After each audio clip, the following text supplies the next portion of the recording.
केंद्र सरकार ने वन नेशन वन इलेक्शन को लेकर बड़ा कदम उठाते हुए पूर्व राष्ट्रपति रामनाथ कोविंद की अध्यक्षता में एक कमेटी गठित की है। पूर्व राष्ट्रपति की अध्यक्षता में कमेटी कानून के सभी पहलुओं पर विचार करेगी और एक देश एक चुनाव की संभावना का पता लगाएगी। कमेटी लोगों की राय भी लेगी। पैनल में और कौन शामिल होंगे इस बारे में अभी जानकारी सामने नहीं आई है। सदस्यों के बारे में सूचना के बाद में जानकारी आएगी। वन नेशन वन इलेक्शन के विचार का मतलब देश में लोकसभा और राज्यों की विधानसभाओं के चुनाव एक साथ कराए जाने से है। वहीं केंद्र सरकार ने 18 से 22 सितंबर को संसद का विशेष सत्र बुलाया है। सूत्रों के मुताबिक केंद्र सरकार विशेष सत्र के दौरान एक देश एक चुनाव को लेकर बिल पेश कर सकती है।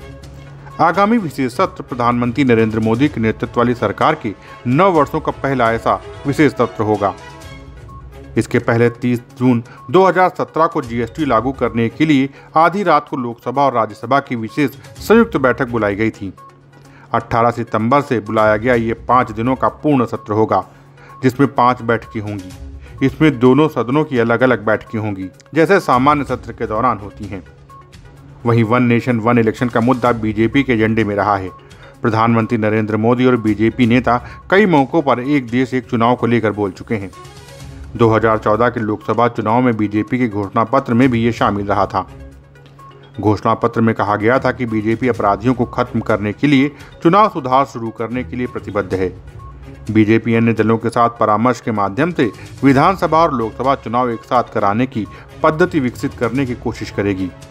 वहीं चुनाव खर्चों को कम करने के अलावा राजनीतिक दलों और सरकार दोनों के लिए या राज्य सरकारों के लिए कुछ स्थिरता सुनिश्चित करेगी। हम खर्च सीमा को वास्तविक रूप से संशोधित करने पर भी विचार करेंगे। Bureau report, Dastak times. ताजा तरीन खबरों के लिए सब्सक्राइब करना ना भूलें दस्तक टाइम्स। बेल आइकन दबाकर पाएं देश विदेश की लेटेस्ट खबरों की नोटिफिकेशन।